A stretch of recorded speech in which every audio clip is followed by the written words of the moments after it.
آپ کے تمام لواحقین صحابہ اکرام اہل بیت تمام کے تمام کو اللہ پاک نے پاک فرما دیا۔ گزشتہ جمعے میں نے عرض کیا تھا کہ خاتون جنت سیدہ فاطمۃ الزہرا رضی اللہ تعالی عنہا نہایت ہی بزرگ ترین تھی، اللہ والی تھی، فاقے کاٹنے والی تھی، ابا کے دین پر اس طرح سے چلی کہ 1 انچ بھی ادھر ادھر نہ ہوئی، اور کیوں نہ چلتی۔ آج آپ یہ بات سمجھیں کہ یہ جو دین ہے، دین جس کو کہتے ہیں، قدرتی بات ہے، ہماری اس طرف توجہ نہیں۔ ہم یہ پتہ تو لگا لیتے ہیں کہ یہ کپڑا کہاں بنتا ہے، ہم یہ پتہ تو لگا سکتے ہیں چینی کہاں بنتی ہے، ربڑ کا کارخانہ کہاں ہے، پلاسٹک کا کارخانہ کہاں ہے، چینی کے برتنوں کا کارخانہ کہاں ہے، فلاں پرزے کہاں بنتے ہیں۔ کبھی یہ بھی پوچھا کہ دین کہاں سے آیا ہے؟ کئی لوگوں کا خیال ہے کہ دین مولوی بناتے ہیں، کئی لوگوں کا خیال ہے کہ دین اولیاء کرام اور درویش فقیر جو ہیں وہ بناتے ہیں، کسی کا خیال یہ ہے کہ دین نبی نے بنایا۔ یہ ساری باتیں غلط ہیں۔ دین سارے کا سارا آسمانی ہے۔ یہ جو نماز پڑھنے آئے بیٹھے ہو، جمعے کی نماز نہ مدینے میں بنی نہ مسجد میں بنی، یا عرش عظیم سے آئی ہے۔ نماز آسمانی ہے، قرآن کریم آسمانی ہے، روزہ آسمانی ہے، زکوٰۃ آسمانی ہے، حج آسمانی ہے، تمام دین کے جتنے احکام ہیں وہ سارے کے سارے آسمانی ہیں۔ اور یہ بات یاد رکھ لو، جو چیز آسمانی نہیں وہ دین نہیں، وہ دنیا ہے۔ اب آپ لوگ ایک بات سوچ رہے ہوں گے کہ ٹھیک ہے، جب نماز آسمانی ہے، روزہ آسمانی ہے، قرآن کریم آسمان سے آیا اور تمام اسلام اور دین آسمان سے آیا، تو محمد عربی صلی اللہ علیہ وسلم نے پھر کیا فرمایا؟ آپ نے یہ فرمایا کہ وہ دین جو آسمان سے آیا تھا اس کو لیا اور اس پر عمل کر کے دکھلا کر، اور دین کا پورا ڈھانچہ، پوری دولت تمہارے حوالے کر گئے۔ مثلاً آسمان سے آیا کہ نماز پڑھو،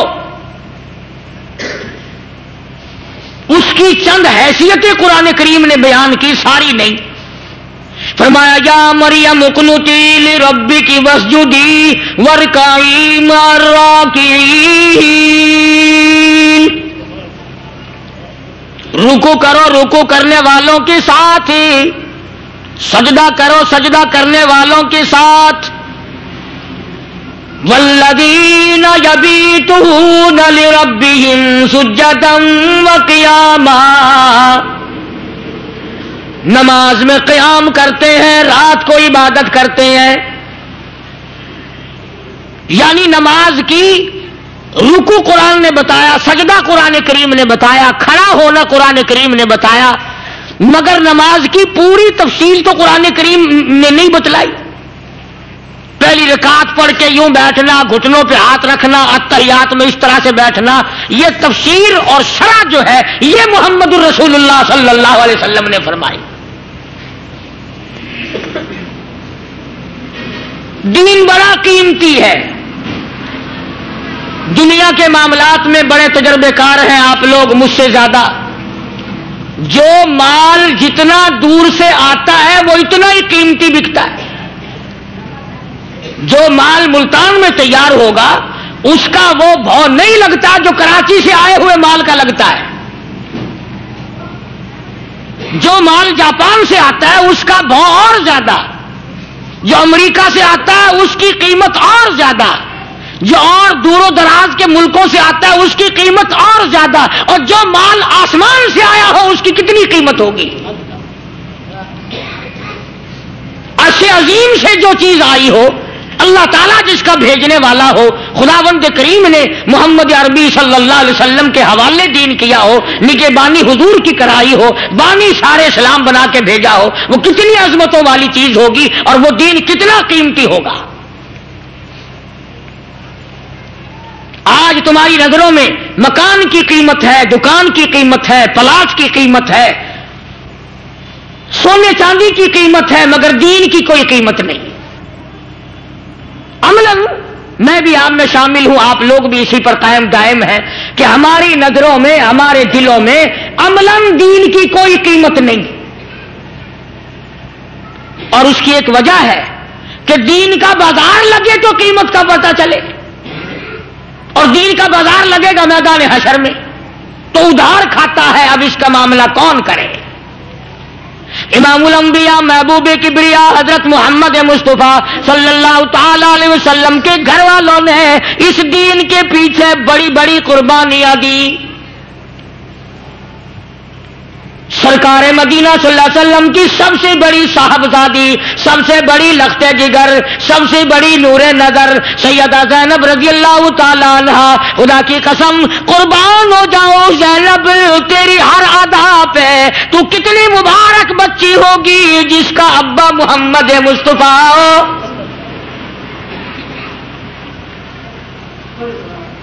سیدہ خدیجہ رضی اللہ تعالی عنہ نے گود میں لے لے کر کے پالا۔ اس بچی کے بارے میں کیا کہو گے جس کو دن میں کئی کئی مرتبہ حضور کریم صلی اللہ علیہ وسلم سینے سے لگا کر پیار فرمایا کرتے تھے۔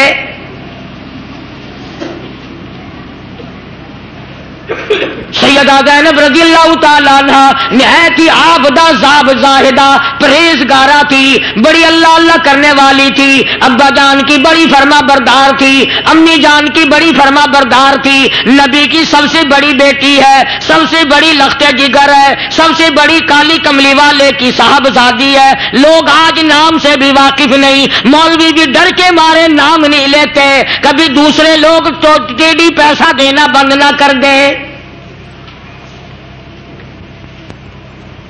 اندازہ لگا ہم لوگوں کی غداری کا، ہم لوگوں کی بزدلی کا، نبی کی بیٹیوں کا نام لینا پسند نہیں کرتے، نبی کی بیٹیوں کا مقام بتانا پسند نہیں کرتے، نبی کی لخت جگر جنہوں نے بڑے بڑے دکھ اٹھائے ہیں ان کے بارے میں ذکر خیر کرنا بھی پسند نہیں کرتے۔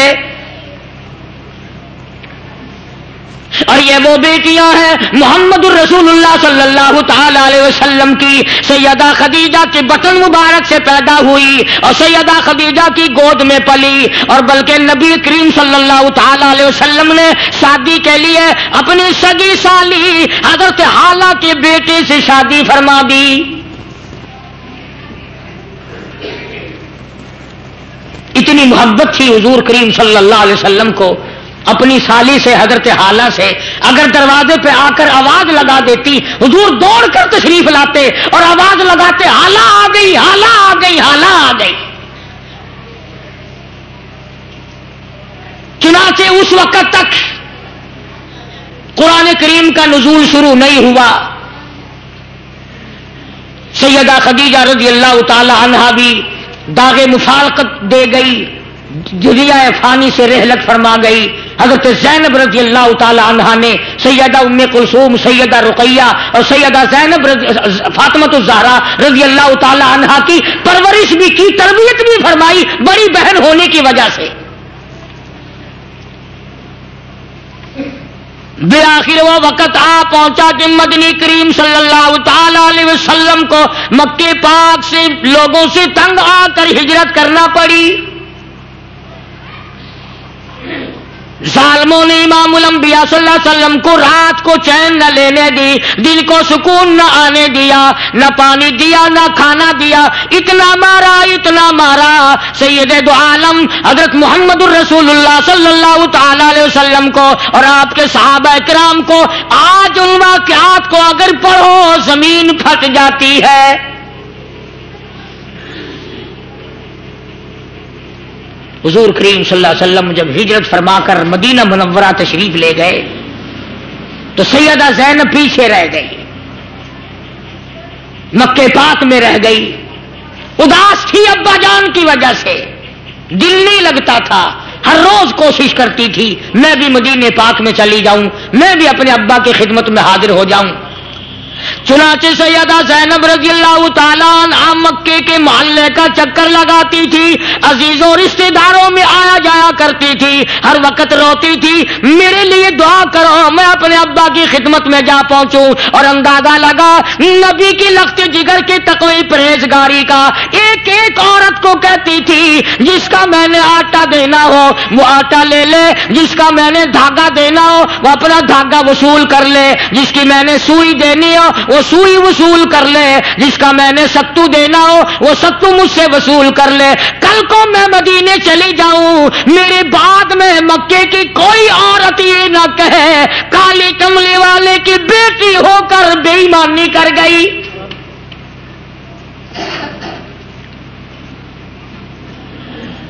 سیدہ زینب رضی اللہ تعالی عنہا کو تو اس بات کا فکر ہے کہ اس میں آخر الزماں پیغمبر کی بدنامگی ہے، نبی کی بیٹی مکے کے کافروں سے پوچھتی پھرتی ہے، کافروں کی بیٹیوں سے پوچھتی ہے اگر میں نے تمہارا آنا ٹکا دمڑی ڈھیلا دینا ہو وصول کر لو، آٹا دینا ہو وصول کر لو، اگر تمہاری سوئی بھی میرے ذمے ہو مجھ سے وصول کر لو، کل کو یہ نہ کہنا زینب نبی کی بیٹی ہو کر ہمارا کھا کے چلی گئی۔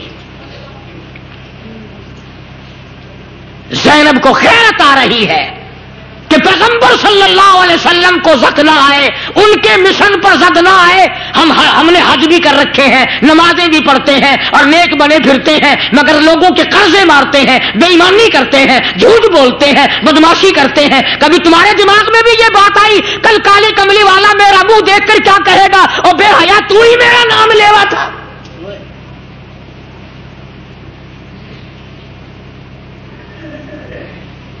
بازار میں جا کے دیکھو وہاں فریب ہی فریب، ٹھگی ٹھگی، مارکیٹ میں جاؤ جھوٹ ہی جھوٹ، کچہریوں میں جاؤ وہ تو ماشاءاللہ درباری سارے کا سارا صحابہ کرام کے زمانے کا ہے، کیا بات ہے، کچہری والے کیا کریں، اصل قصور تو تمہارا ہے نا، بچوں کو کھلاتے ہیں ڈالٹا گوشت ڈالٹا گھی اور افسروں کو لا کے دیتے ہیں دیسی گھی کے پیپے۔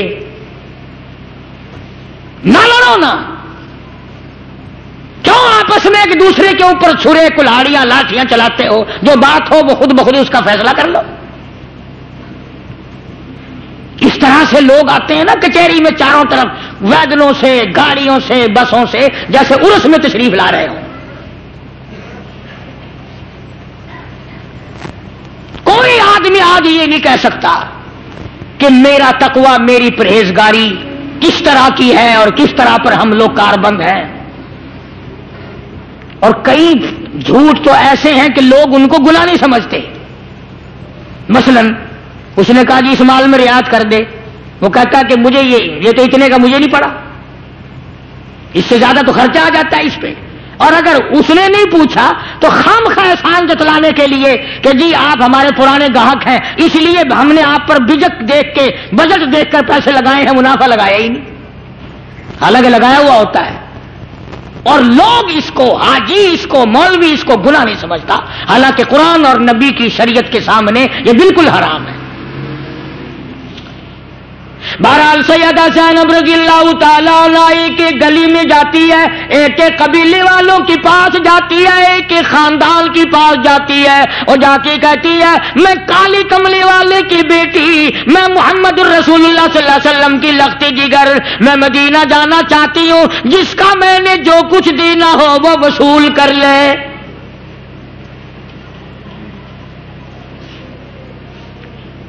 بالآخر وہ وقت آیا کہ سیدہ زینب رضی اللہ تعالی عنہا اپنے دیور کے ساتھ اونٹ پہ سوار ہو کر رات کو مکے سے نکلی کہ مدینے پہنچ جاؤں، ابا کی خدمت میں حاضر ہو جاؤں۔ کئی میل باہر تشریف لے گئی، مکے کے سرداروں کو پتہ چل گیا، مکے کے چودھریوں کو پتہ چل گیا کہ آخر الزماں پیغمبر کی بیٹی بچ کر نکل رہی ہے۔ اندازہ لگاؤ عزت والے بیٹھے ہو، بیٹیوں والے بیٹھے ہو، دھیوں والے بیٹھے ہو، اندازہ لگا سارا مکہ باہر نکل پڑا، پکڑو کالی کملی والے کی بیٹی کو پکڑو۔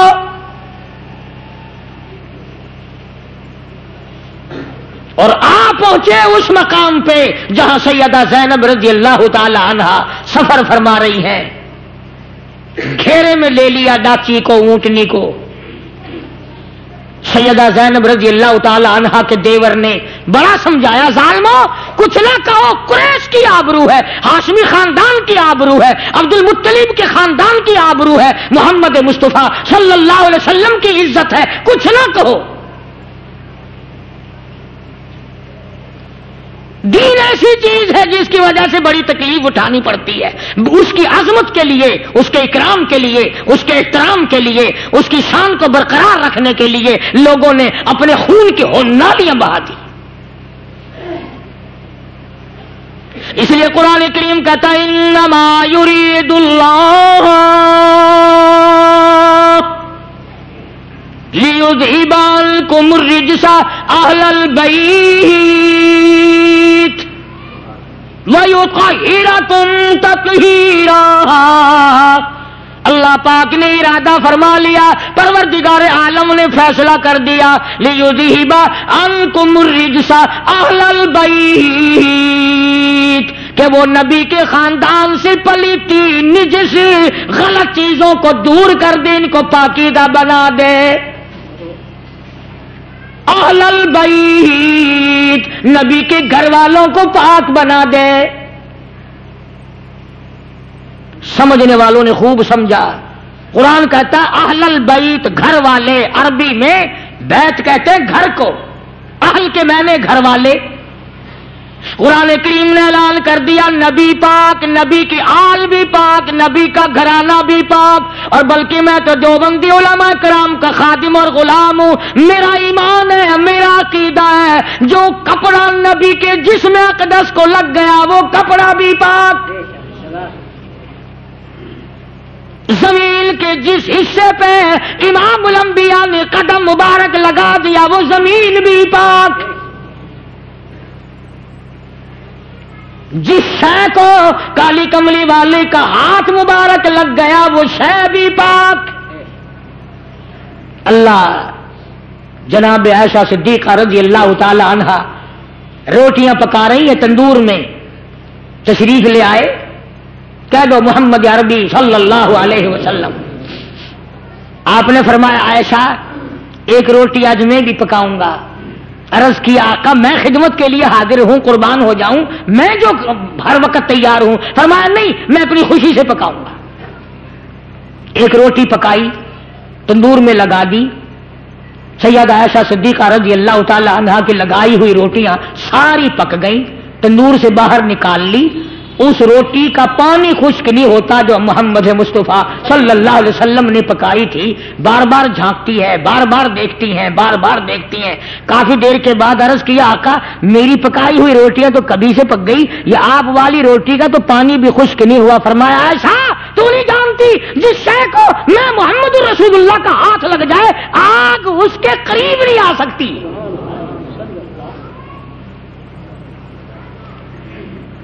بھاں کیسے قریب آئے جس چیز کو میرا ہاتھ لگ گیا ہو. تو جو ہو ہی نبی کے گھر والے ان کا تو کہنا ہی کیا ہے. اب لوگ کاٹ چھاٹ کرتے نہیں کہ جی صرف 5 ہیں، بس 5، گھر والا کوئی نہیں. اور اتنا بڑا ظلم کیا کہ سیدہ خدیجہ کو بھی شامل نہیں کیا. فاطمہ الزہرا کی اماں کو تو نہ چھوڑو، امام الانبیاء کی گھر والی کو تو نہ چھوڑو، حسنین کریمین کی نانی کو تو نہ چھوڑو، علی مرتضیٰ کی ساس کو تو نہ چھوڑو، رضی اللہ تعالی عنہم اجمعین.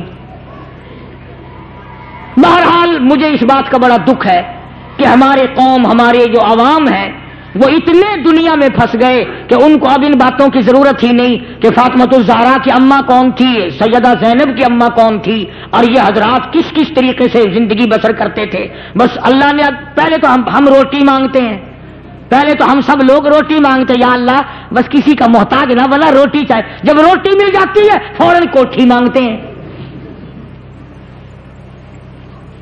اب اللہ کا وعدہ روٹی کا ہے، کوٹھی کا وعدہ نہیں ہے. اور یہ جتنا ہڑبونگ مچ رہا ہے نا، یہ روٹیوں کے لیے نہیں، کوٹھیوں کے لیے مچ رہا ہے سارا. سیدہ زینب رضی اللہ تعالیٰ عنہا کو دشمنوں نے آ کر گھیرے میں لے لیا. حضرت کی دیور نے بڑا بتایا اور بڑا شرمندہ کیا. شرمسار ہو جاؤ اور ذلیل ہو اور عرب کے خاندان کے چودھریوں حیا کرو, کالی کملی والے کی آبرو ہے. ناباد آئے سیدہ زینب رضی اللہ تعالیٰ عنہا کو نیزہ مارا, اونٹ سے ڈاچی سے نیچے گرا دیا. اور یہ واقعہ جو ہے نا جو میں ذکر کر رہا ہوں یہ حضور کریم صلی اللہ علیہ وسلم کے بعد کا نہیں, بعد کا نہیں. تم کہو گے کہ بنا لیا, اگر بنانے والے بناتے حضور بنی ہوئی باتوں کو مٹا کے جاتے.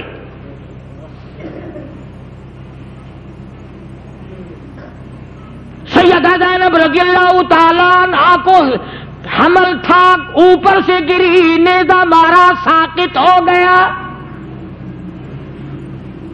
خدا کی قسم ملتان کے مسلمانوں, جس دین کو آج تم نے مفت کا مال سمجھا ہوا ہے, جس دین کو تم نے لاوارث سمجھا ہوا ہے, جس دین کو تم نے بے وارثہ سمجھا ہوا ہے, جس دین کو تم نے یوں ہی سمجھا ہوا ہے, اس دین کی وجہ سے نبی آخر الزمان کی بیٹی کو دین کی دشمنی کی وجہ سے گھسیٹ کر مکے والے واپس لے آئے.